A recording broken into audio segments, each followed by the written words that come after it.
by far the best investment you can make is in yourself. If you invest in yourself, nobody can take it away from you.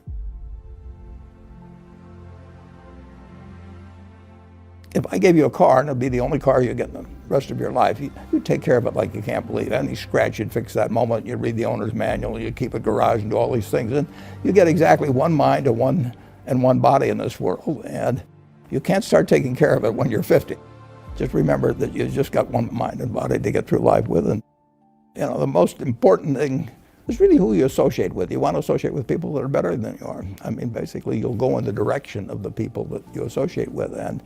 And you want to have the right heroes. You want people, if you want to emulate somebody, you better pick very carefully who you want to emulate. And obviously you can't pick your parents.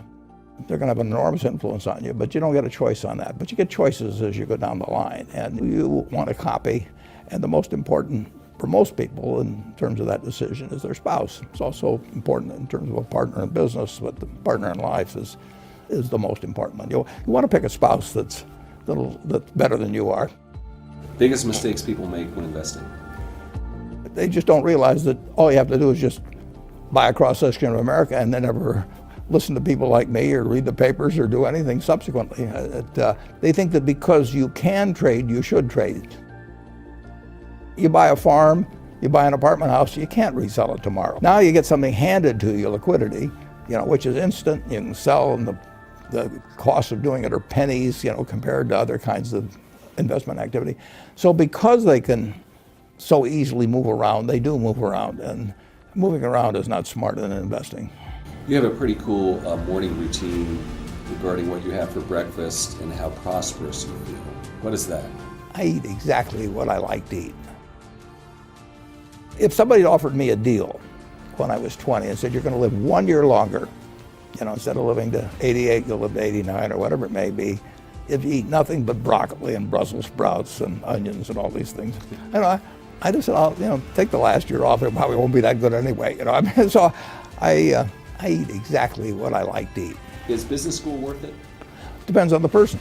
And, much more than it depends on the school. Some people are going to get a lot out of advanced education, and some people are going to get very little. And I don't even think it's important that every person go to college at all. We have all kinds of jobs at 70 or so thousand a year, 80,000 a year, that college training is not of use. And I actually was not keen on going to college myself. Yeah, my dad kind of jollied me into it. He could get me to do anything, but I knew I could have a good time. I liked investing, and I could read the books. It's a big commitment to take 4 years, and the cost involved, and maybe the loans involved and everything. And I think depending on what your interests are in life, I don't think it's for everybody. I think it's for a lot of people, but there ought to be a reason you're going.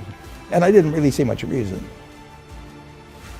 If you get to be 65 or 70 and later, and the people that you want to have love you actually do love you, you're a success. I've never seen anybody that reaches that age. I mean, I'm not talking about somebody that's in extreme poverty or pain or something, but I've never seen anybody that, if they have a lot of people that love them, that is other than happy. And I've seen some very, very wealthy people that they give testimonial dinners to and name schools after and everything.